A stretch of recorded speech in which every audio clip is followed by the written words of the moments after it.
মহাগ্রন্থ আল কোরআন মাজিদে আপনি যদি মিম সাকিনের বাম পাশে এই বা অক্ষরটা দেখতে পান, তাহলে কোনো প্রকার সন্দেহ ছাড়াই এখানে গণনা করতে হবে।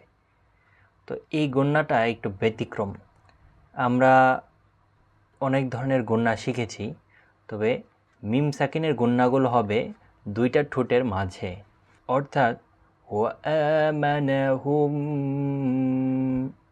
এখানে যে হুম টানলাম, এটা হচ্ছে এই যে দুইটা ঠোঁটের মাঝখানে শুধু গুনগুন হবে।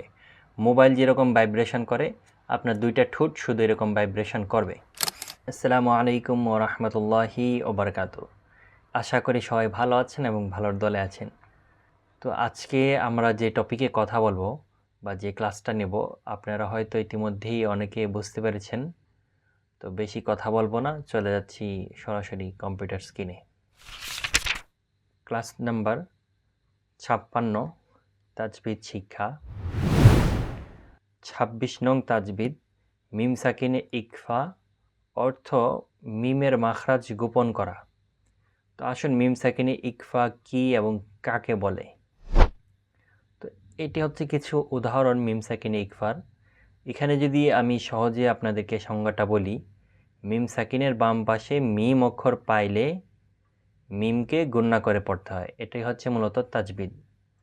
তো এই যে দেখেন, মিম সাকিনের বাম পাশে বা অক্ষর পাইলে গুণনা করে পড়িবে, অর্থাৎ এই গুণনাটা কিন্তু মিমে গুণনা হবে। তো আসুন কীভাবে সেই গুণনাটা হবে আমরা একটু দেখি।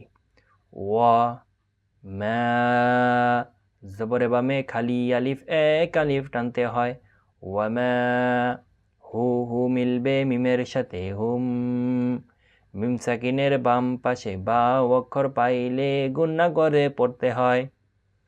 ওয়ামা হুম বি মা, দম ফেলিবার সময় মাদের অক্ষর পাইলে এক আলিফ টানতে হয়।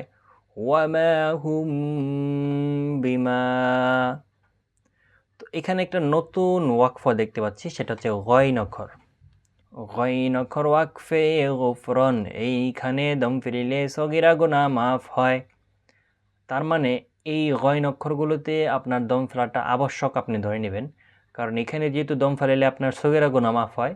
তো কোরআনে যত জায়গায় গইন অক্ষর পাবেন, চেষ্টা করবেন যেন কোনো জায়গাটা যেন আপনার মিস না হয়। আসেন এরপর পড়ি। যা, জবর যদি খাড়া হয় এক আলিফ টানতে হয়।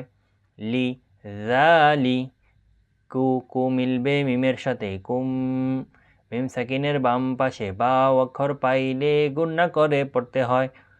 যালিকুম, বা লা, এক আলিফ মাদের বামে গুল হামজা পাইলে চার আলিফ টানতে হয়। বালা,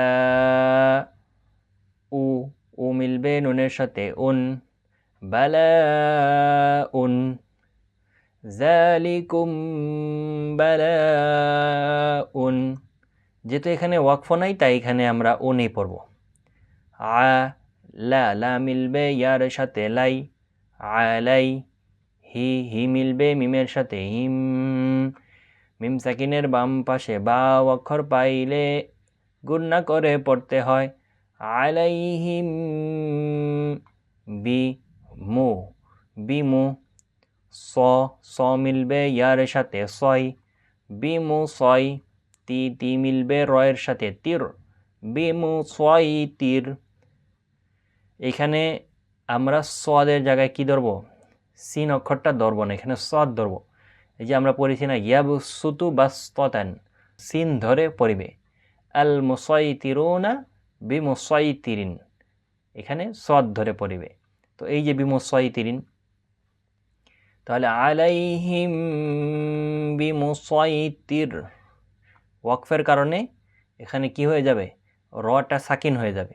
আলাইহিম বিমুসাইতির, ওয়ামা হুম বিমা, যালিকুম বালাউন আলাইহিম বিমুসাইতির।